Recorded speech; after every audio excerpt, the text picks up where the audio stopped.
Sometimes I listen to Bruce Springsteen, and there's this great line in his song that says, "We're all traveling in the footsteps of those who came before."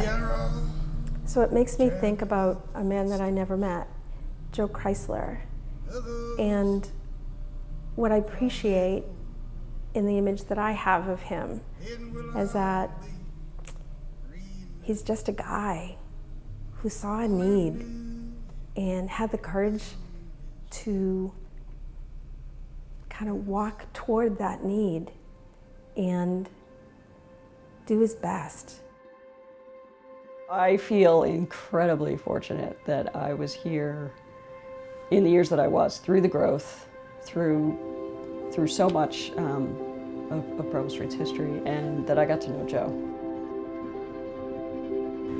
Joe Chrysler was, I would say he's the reason I stayed in social work. He was an amazing person. He was a social worker by trade. He was a really, really smart guy. A really, really smart guy who understood organizations, who understood, the sector we're in. He was an incredible human being. He was a great listener. I've never met anybody who you felt so connected with when you were talking with him. It just kind of gave you his all.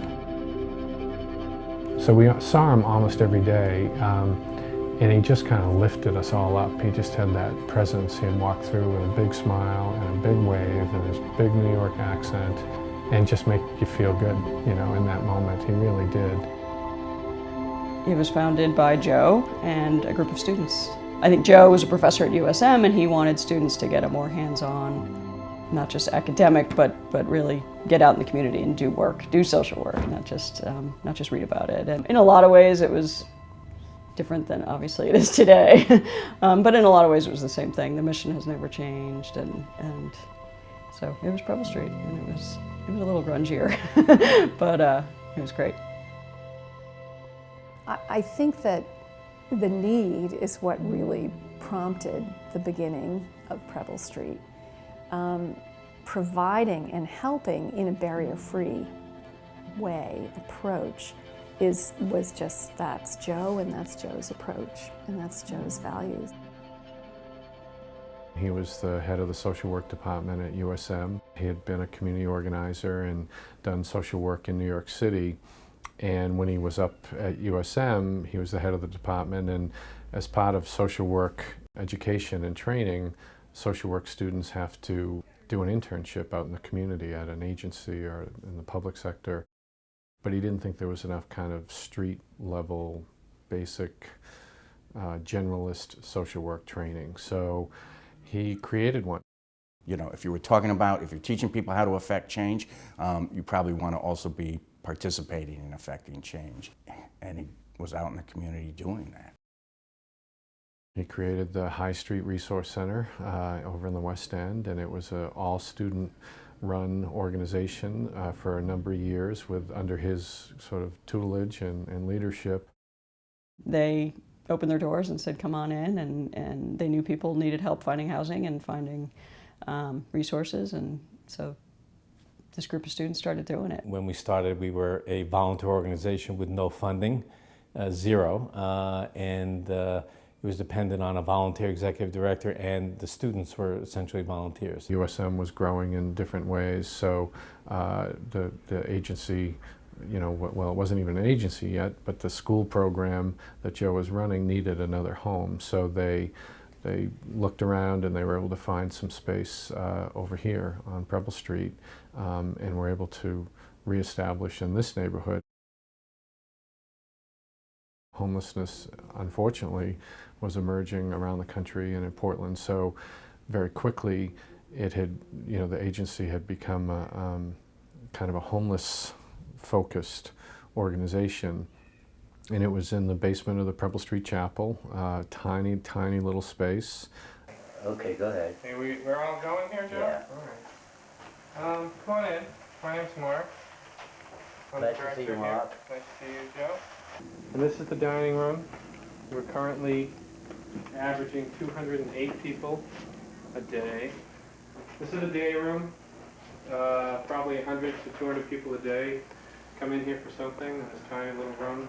That was sort of what the agency was a small drop-in with a soup kitchen, with students doing good social work and trying to help people who are on the streets find housing, trying to help people find jobs. And an executive director was hired, and a casework supervisor was hired, and Florence came on board. Florence had been a student, but then came on board as a staff person. And our number of clients for services continued to rise. You know, advocacy has always been part of Preble Street. I think probably our first big systemic, external kind of loud advocacy was in '87 with the Tent City protests. There were no shelters available. People were going to the jail. That was the only shelter. And so consumers and advocates in Preble Street set up Tent City at Lincoln Park, got a lot of attention, and the city manager said, no, we'll do the right thing here. And he went out in front of City Hall and said, you know, anybody who needs a place to sleep in Portland, Maine, will be provided that. And he really established a norm and a policy and a value to this community right then that we think is still, you know, still the right thing to do. And as far as we're concerned, it's still the policy of the city. So the beauty of the work at Preble Street is that we get to strongly advocate for changes to systems that keep these people in poverty, and to change that because they deserve that. I think for a long time, consumers were not, their voice was not respected. It was the experts who knew everything. You know, from Oxford Street to Preble Street to the library. That was my little, what I today call my little safety triangle. I could exist in there. Anytime I ventured kind of outside of that safety triangle, it was just this harsh reality of being out in the real world and you're not functioning in it. And it just hit me out of the blue as I was watching everyone run around and do work errands or do personal errands or do whatever, that they were all part of this world that I was no longer part of. I was completely disconnected from that. My name is Jim Devine, and I'm an advocate with Homeless Voices for Justice, which is a group of people who have personally experienced homelessness. The people that we represent are typically out of the loop. They're disenfranchised, they feel they're powerless, or they feel powerless, and they don't think the political involvement has anything to offer them. We have a different opinion. We think that, you know, society is not going to change by itself. It needs to be pushed. We identify various issues, political issues that affect the homeless community, and we pick and choose various issues to work on. We're up in Augusta all the time, testifying before committees up there. And we also have our annual City Hall Day where we meet with the mayor and the city manager. And it's always not just us advocates. We always reach out to the community and try to get other people involved with us who are interested in getting involved with us.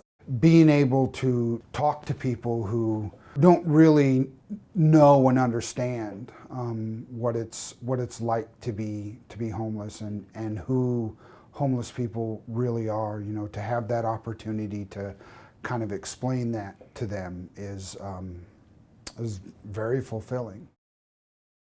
It's August 19th, 1993, and we're in the process of moving to our new building, the Community Resource Center across the street. Come on, watch your step. After looking around, it was interesting. We looked all over Portland and we were trying to figure this out, and we found space right across the street. Suddenly our little day room became a full day shelter. Our tiny little soup kitchen became a real dining room and real commercial kitchen. And over the course of the early and mid 90s, the Resource Center really became a full day service program with social workers and housing location workers and employment services. The next thing to take on was the Teen Center. The program, social service program that had been taking care of, had been providing some services to homeless teens, was shutting down, stopping that service, and Preble Street was approached and we agreed to take on services for homeless youth. What I've seen over the years is other nonprofit organizations not being sustainable.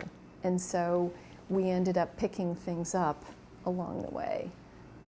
You got to keep the funding strong. The business model has to be well thought out and planned, and you need really smart board members looking at budgets and asking hard questions, and you need relentless fundraising efforts at the board and the staff level.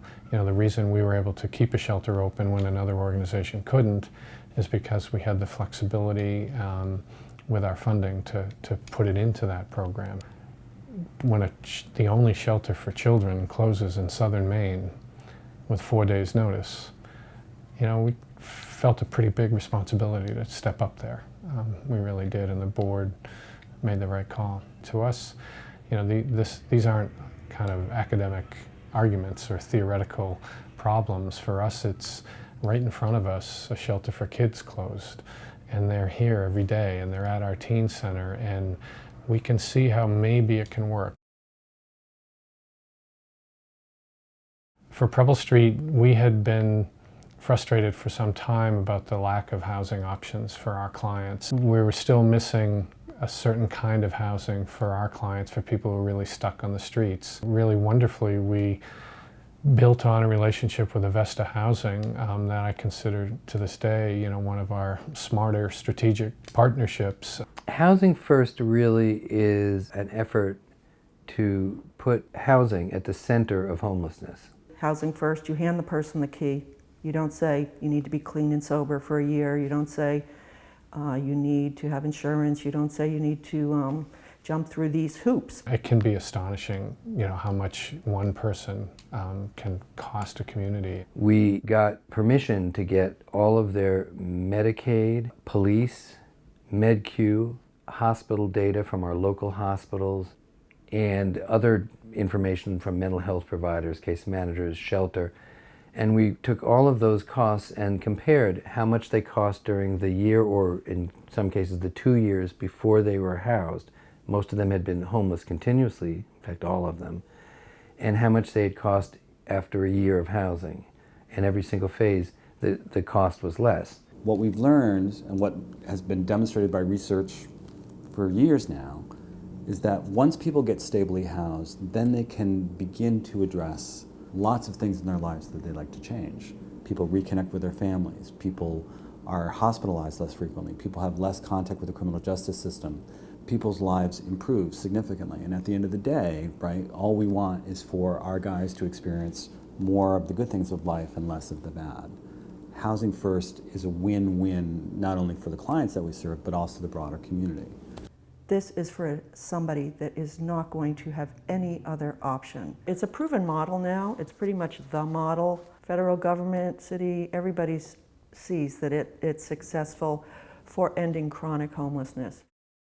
I think it might be my most proud accomplishment is getting Logan Place up and running, because it really, really, it made a difference in so many ways. First and foremost for the people who moved in there, for sure, and their families. And shelter numbers went down. You know, for the first time in 20 years, you know, shelters were busier and busier, and the number was going up, up, up. The night we opened Logan Place, the very night, the census numbers go down. We said, okay, Logan Place is done, what next? And we said, we can end homelessness for women in Portland. Let's do it. The Y was closing, or did close, so we focused more on women. And Florence House, it took us many years to get it built and opened and run and up and running, and it's a shelter and a safe haven and permanent housing like Logan Place, all under one roof, and we're incredibly proud of that program as well. Preble Street delivers vital services. It's long beyond shelter and food. There are medical services and educational services and any number of services that are needed in the community. Their own success has generated the growth, and of course the need has grown as well. It's a major undertaking for Greater Portland. Yeah, I worked in the Wednesday morning kitchen crew for 5 or 6 years. and it was a great experience.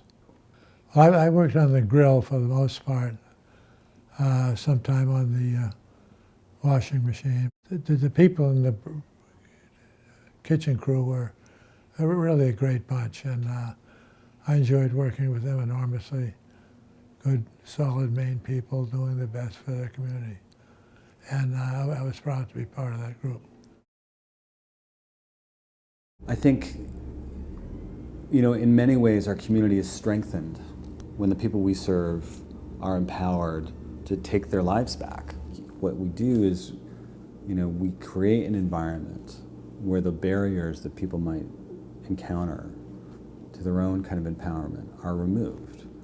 Preble Street's always had, it's Joe's belief, it's always been part of our mission, low barrier setting. So people don't have to prove anything to come into Preble Street, they just need to show up. Low barrier is, it's an entry point for services. You try and eliminate obstacles and eliminate, you know, guidelines and regulations and eligibility requirements, things that try and keep people out.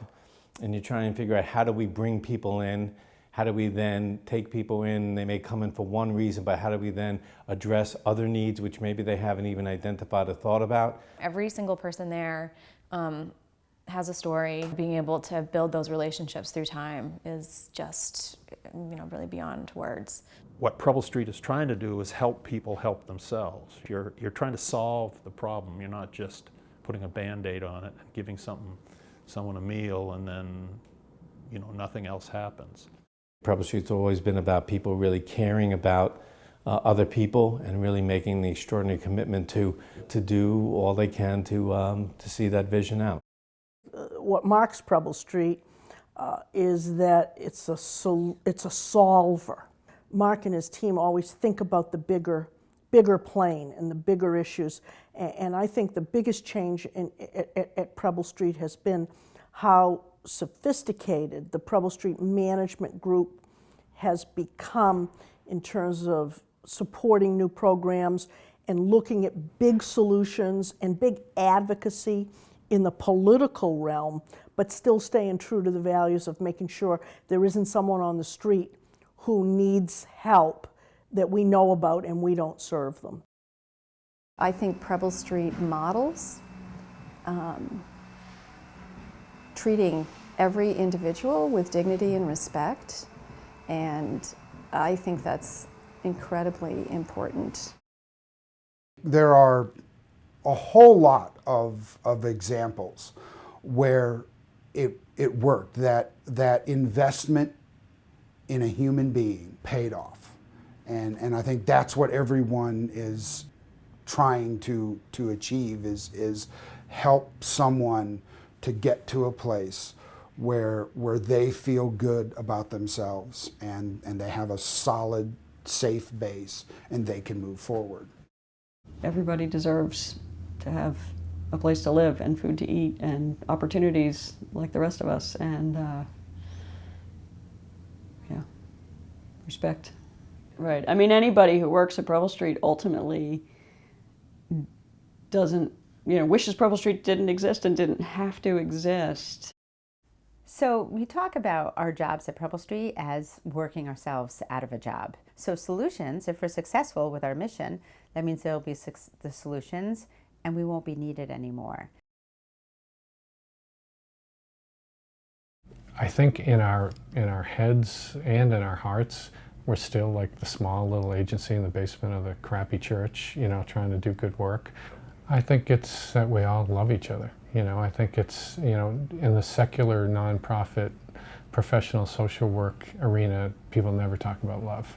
And we don't that often talk about love at Preble Street, but I think that is what it is. We all want to be loved. We all want to love other people. And I think that's what permeates everything here. And we care deeply about social work and ethics and boundaries and research and evaluations and intake forms and outcomes and audits and reports. You know, that's the stuff you have to do the work. But the overriding piece, you know, is our mission, and interspersed in all that is really love. And, you know, I think that's what Joe's message was, and I think still resonates today.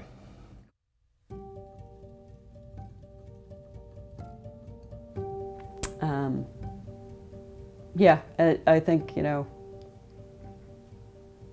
this work meant everything to me, and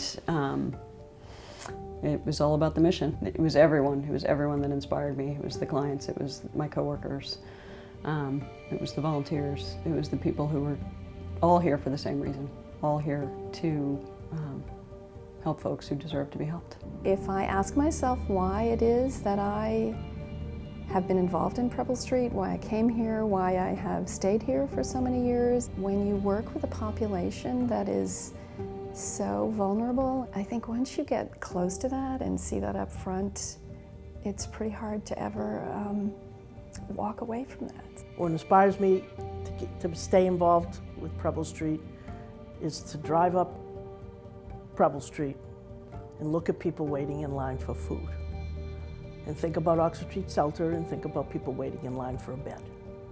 And if you have any kind of comfortable life, you ought to say, I ought to help those people.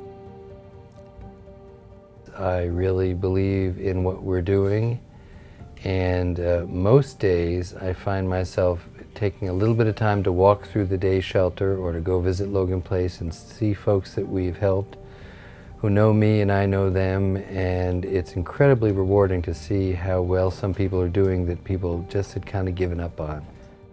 The work is so important.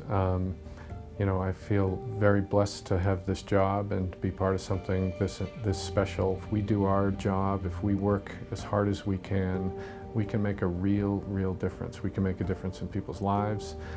We can make a difference in this community, in the state, and that keeps me going. That's what makes me get up in the morning.